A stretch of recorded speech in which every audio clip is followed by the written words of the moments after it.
चलिए अब class 10th का जो टॉपिक है सांख्यिकी, इस पे आते हैं। पहले पार्ट में हम लोगों ने क्या सीखा कि क्लास 9 तक जो माध्य, माध्यिका और बहुलक है उसको कैसे पता करते हैं।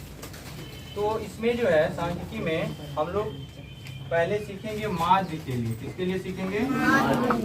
और ये जो माध्य के लिए सीखेंगे तो इसमें हम लोग 3 नियम, टोटल कितने नियम? 3 नियम।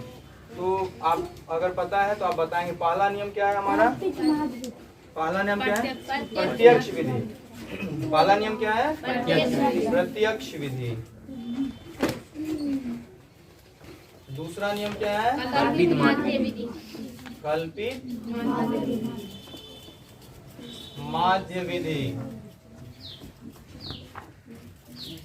तीसरा नियम क्या है? पग विचलन विधि। अब देखिए इस तीनों नियम को हम लोग अभी सीखेंगे आज की क्लास में। और इस तीनों नियम की खास बात यह है कि पहला जो नियम है जो आपका प्रत्यक्ष विधि है उसमें सिर्फ गुना होता है। क्वेश्चन आया, गुना किए, जोड़े, भाग देके निकाले। दूसरे जब आते हैं तो उसके रूप को थोड़ा सा छोटा करते हैं। रूप को छोटा करने का मतलब है कि अगर 200 आया था पहले में तो उसको आप विधि के अनुसार से मान लीजिए 100 पे आ गया तो अंक छोटे हो गए। तीसरा जो नियम है उसको क्या करते हैं? और छोटा करते हैं। कहने का मतलब है विधि का उपयोग हम लोग इसीलिए करते हैं कि हमारा जो सवाल है वो बनाने में उसमें हमको क्या हो? सुविधा हो। किसी भी नियम को क्यों लगाते हैं? क्या करते हैं? उसमें सुविधा। एक एग्जाम्पल हम बताते हैं। सपोज कर लीजिए आपको हम कह दें कि आपको 325 को जो है ना 99 से गुना करना है। तो कोई बच्चे क्या करेगा? 325 को 99 से गुना करेगा, उसको भी आंसर आएगा। कोई क्या करेगा? तो करेगा क्या? 325 लिख देगा और 99 को 100 घटा 1 लिख देगा। बात समझ आ रही है? और फिर क्या करेगा? तो 325 यानी तो इससे भी गुना और यहाँ पे 325 और इसको फिर वो घटा देगा। उसको गुना करना नहीं पड़ा। और जो बच्चा इसको डायरेक्ट गुना करेगा उसको तो रफ वर्क करना पड़ गया, गुना करना पड़ गया। लेकिन आंसर दोनों का क्या होगा? सेम ही आएगा, एक ही आएगा। यही नियम है। तो जो विधि है उस विधि का जो हम यहाँ पे प्रयोग करेंगे तो ये विधि क्या है? आंसर में कोई चेंजेज नहीं होंगे। आंसर क्या आएंगे? सेम ही आएंगे। चलिए तो सबसे पहला जो नियम है हमारा वो क्या है? प्रत्यक्ष विधि।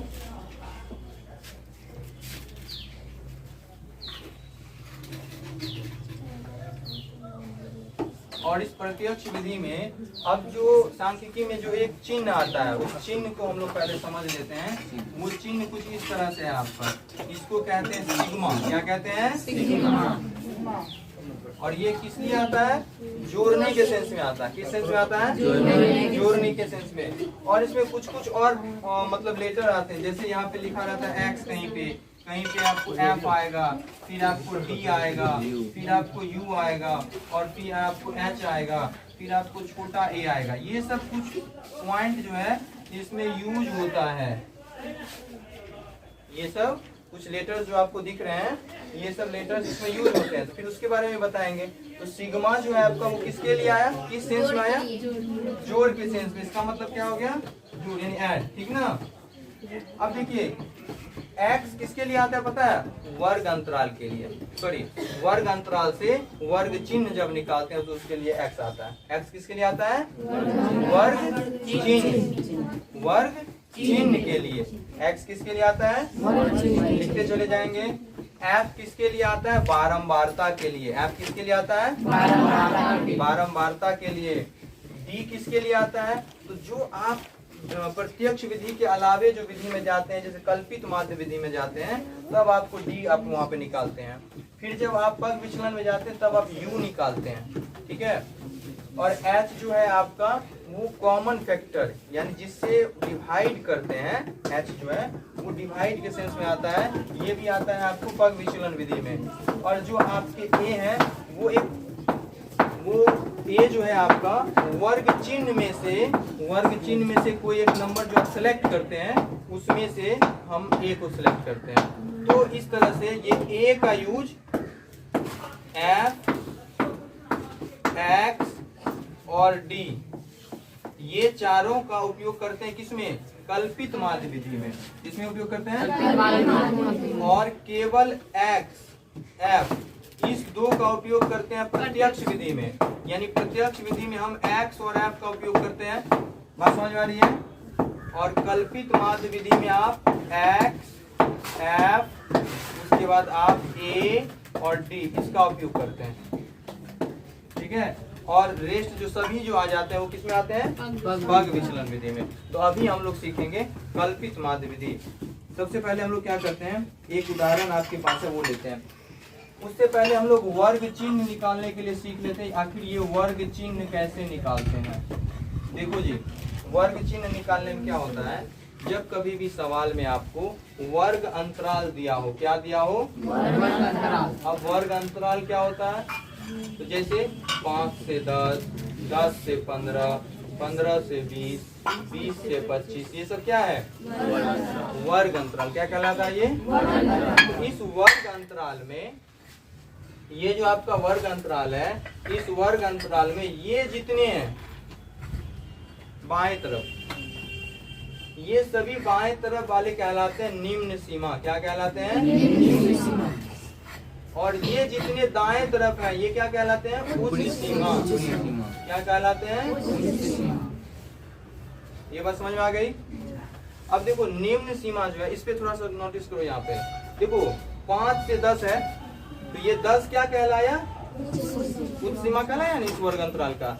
लेकिन जब इस वर्ग अंतराल में आ जाते हैं तो 10 क्या कहलाया? निम्न सीमा। तो एक चीज कॉमन सीखने को ये मिला कि देखो 10 10, 15 15, 20 20, यानी पहले का जो उच्च सीमा है वो दूसरे का क्या हो जाता है? निम्न सीमा। दूसरे का जो उच्च सीमा है वो तीसरे का क्या हो रहा है? निम्न सीमा। ये बात समझ में आ गई? तो इस तरह से वर्ग चिन्ह बराबर होता है ऊपरी सीमा जोड़ निम्न सीमा बटे 2। वर्ग चिन्ह का सूत्र समझ में आया? वर्ग चिन्ह क्या हुआ? ऊपरी सीमा निम्न सीमा। अब उच्च सीमा कौन होगा, निम्न सीमा कौन होगा, इसमें अंतर मतलब समझ में आ गया ना कैसे होता है? चलिए, कोई क्वेश्चन ऐसे होता मतलब आएगा, यहाँ दे देगा 5 10, यहाँ दे देगा 11। देख रहे हो? तो अभी हम लोगों ने क्या सीखा कि जो यहाँ पे रहता है वो यहाँ पे आना चाहिए, लेकिन यहाँ पे आया क्या? 11 हो गया, तो सेम नहीं ना आया। तो इस सवाल को पहले हम लोगों को वर्ग अंतराल में ही परिवर्तन करना होता है। कैसे करेंगे? देखो, इसमें से 0.5 कम कर देंगे, 4 इसमें 0.5 जोड़ देंगे तो 10.5। ठीक है। तो इसमें भी अब 5.5 कम कर देंगे तो क्या हो जाएगा? 10.5, क्योंकि शुरू कम से किया है ना, जो था उससे कम किए थे ना। तो इसमें क्या किए? यानी निम्न सीमा में कम किए और उस सीमा में बढ़ाए। निम्न सीमा में कम किए, उस सीमा में बढ़ाए। तो अब देखो ये मेरा सिस्टमेटिक हो गया। अगर सवाल में ऐसा हो तो आप उसको क्या कर सकते हैं? परिवर्तित कर लेंगे। जब आप बनाने लगिएगा एक्सरसाइज तो देखिए आप आपका जो यहाँ पे क्वेश्चन नंबर 5 है, जब आप बनाने लगिएगा तब क्वेश्चन नंबर 5 में जाइएगा तो आपको यहाँ पे दिया हुआ है 50 से 52। क्या दिया हुआ है? और उसके बाद आपको दिया हुआ है 53 से 55, 53 से 55। फिर आपको दिया हुआ है 56 से 58। अब लॉजिक यहाँ पे समझो, क्या ये मिल रहा है? नहीं। अभी क्या बताए थे? मिलना चाहिए था। तो यहाँ पे क्या करेंगे? इसको जब चेंज कीजिएगा, ये जो आपको आया ना, इसको जब आप चेंज कीजिएगा तो देखिए कैसे चेंज कीजिएगा। आप क्या कीजिए, पहले वाले में 0.5 कम कर लीजिए तो ये क्या हो जाएगा? 49.5। इसमें 0.5 जोड़ दीजिए, क्या हो जाएगा? वापस से इसमें घट जाएगा, 52.5 हो गया। इसमें देखिए इसमें जुट जाएगा तो क्या हो जाएगा? 55.5। फिर यहाँ पे घट जाएगा तो 55.5, यहाँ पे आएगा तो 58.5। लॉजिक समझ में आई? करना अगर नहीं मिलेगा तो यही है। चलिए अब हम लोग बात करते हैं कि वर्ग चिन्ह हम लोगों ने निकाला, हम लोगों ने वर्ग अंतराल को समझा। अब हम लोग एक उदाहरण लेंगे और प्रत्यक्ष विधि को समझेंगे। प्रत्यक्ष विधि कैसे निकलेगा, मिटा दें इसको। अच्छा इसको बस मिटा देते हैं, तो इसको भी लिख ही लो, हो सकता है कि जब बनाओगे तो कंफ्यूजन हो जाएगी।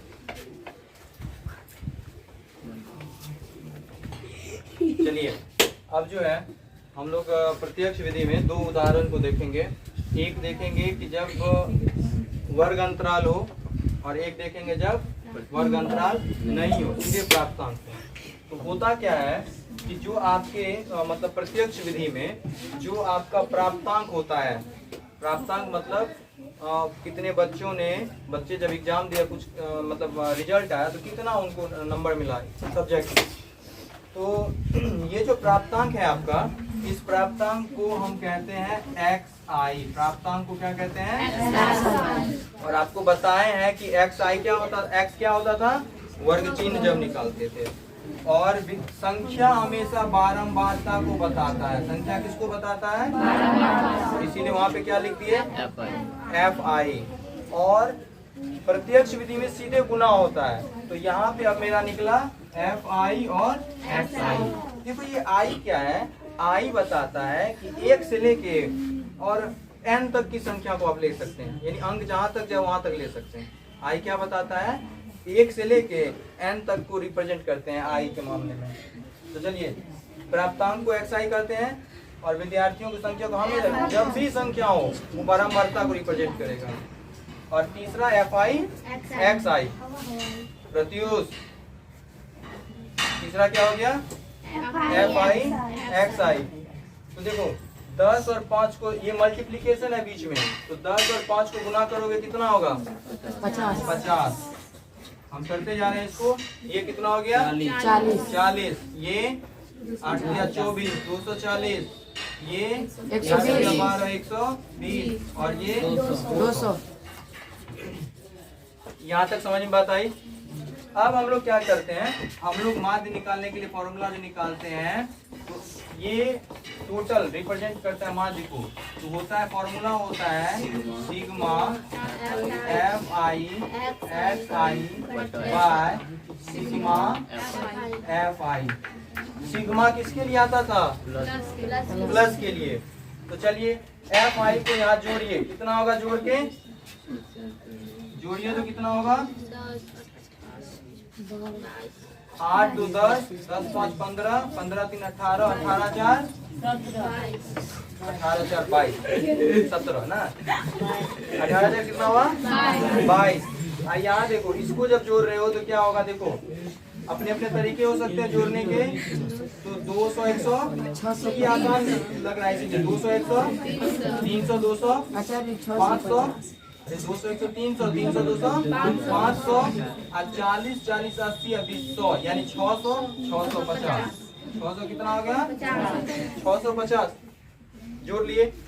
अब जब हम निकालेंगे तो मेरा क्या हो जाएगा 650 अब बटे 22। अब इसको आप क्रॉस कर लीजिए और आप डिवाइड कर लीजिए। तो हम फिलहाल 11 से 2 से किए तो 11 हो गया, और 2 से किया तो 3 2 5, तो 325 बटे 11। जब इसको भागा दे दीजिएगा तो आपको क्या हो जाएगा, 11 दूनी 22, 10 बचा, 10 पे 5 यानी 105, 11 9 99 और आपका 6 पे 0 11 5 55, अप्रॉक्स में आपका ये आंसर चला जाएगा। बात समझ में आई। ये क्या है, प्रत्यक्ष विधि में जब आपको प्राप्तांक और विद्यार्थियों की संख्या दी हुई हो, यानी कि आपको वर्ग चिन्ह भी दिया हुआ हो और बारंबारता भी दिया हुआ, तो आप ऐसे ही निकाल लेंगे। इसे गुना कीजिए जोड़ के, इसको जोड़ते हैं और इसको जोड़ते हैं, ये नहीं जुड़ता है। XI लिखने का काम नहीं होता। चलिए लिखने का मौका देंगे, फिर इसको पहले समझ लेते हैं। अब बात करते हैं कि प्रत्यक्ष विधि में ही जब वर्ग अंतराल दिया हुआ हो तब क्या करेंगे। अभी हमारा ये दूसरा एग्जाम्पल है, प्रत्यक्ष विधि में जब वर्ग अंतराल दिया हुआ हो तब क्या करेंगे। तो सबसे पहले देखिए वर्ग अंतराल और विद्यार्थी की संख्या। तो विद्यार्थी की संख्या को क्या बताए थे, FI, और वर्ग चिन्ह को क्या बताया है, XI। और वर्ग चिन्ह निकालते कैसे हैं, क्या बताए थे, ऊपरी सीमा जोड़ निम्न सीमा बटे 2। जोड़ो इसको, 30 10 30/2 कितना हो गया? 30 20 50/2 कितना हो गया? 25 40 30 70 आधा करेंगे 35 45 और 55। देख रहे हो 10 बढ़ा 10 बढ़ा 10 बढ़ा 10 बढ़ा ऐसे हो गया। अब जब है तो यहाँ पे करते हैं एफ आई और एक्स आई। इसी यहीं पे आप देखो एक चीज समझ में आएगा तुम लोगों को क्या क्यों और नियम जरूरी पड़ा। 15 तिया कितना हो गया? 25 पंचे कितना हो गया? अब 35 को 8 से गुना करना पड़ा, बड़ा हो रहा है ना। डिजिट 2 डिजिट से बढ़ के कितने डिजिट में चला गया? 3 में चला गया।